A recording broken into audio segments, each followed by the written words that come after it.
كنت بقرا من شويه كتاب اسمه 33 حبة لكاتبة اسمها دينا فروي. الكتاب عجبني أوي المقدمة بتاعته. بتحكي يعني إن أساس علم التزكية التخلية والتحلية والتجلية. يعني إيه الكلام دوت؟ ده أساس الطريق لربنا في أي حاجة في سعينا وكده. التخلية بتيجي إن البني آدم بيكون قلبه مليان سواد من تأثير الذنوب وتأثير رقم الحاجات ديت على القلب، فبتعمل سواد وبتخلي القلب يقفل فالإنسان بيحس بضيق وخنقة وبتبقى العبادة تقيلة على قلبه وما بيحسش، ما بيشوفش الأنوار أو ما بيشوفش الهداية، أو ده بسبب كثرة الذنوب. علاجه إن الإنسان يستغفر ربنا كتير أوي. لما يستغفر ربنا كتير أوي فالذنوب دي بتخرج، السواد ده بيخرج، الكآبات دي بتخرج، الضلمة دي بتخرج، فيبتدي بقى يشوف الأنوار.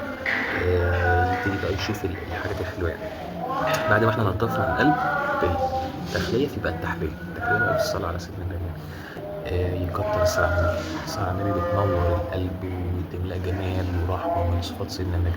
كترة الصلاة على سيدنا النبي وقراءة صفاته وإن احنا نحاول نعيش السنة بتاعته وكده، ده بينور في القلب وبيشيل العتمة وبيعمل جمال كده جوه القلب يعني.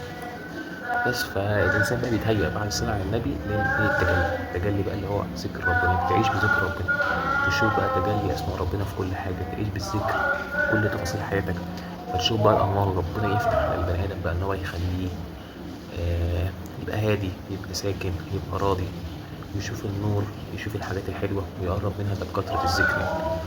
بس ربنا يفتح علينا كلنا. أنا مش حد شيء، بس أنا قرأت حاجة عجبتني فحبيت إن أنا أشاركها. بس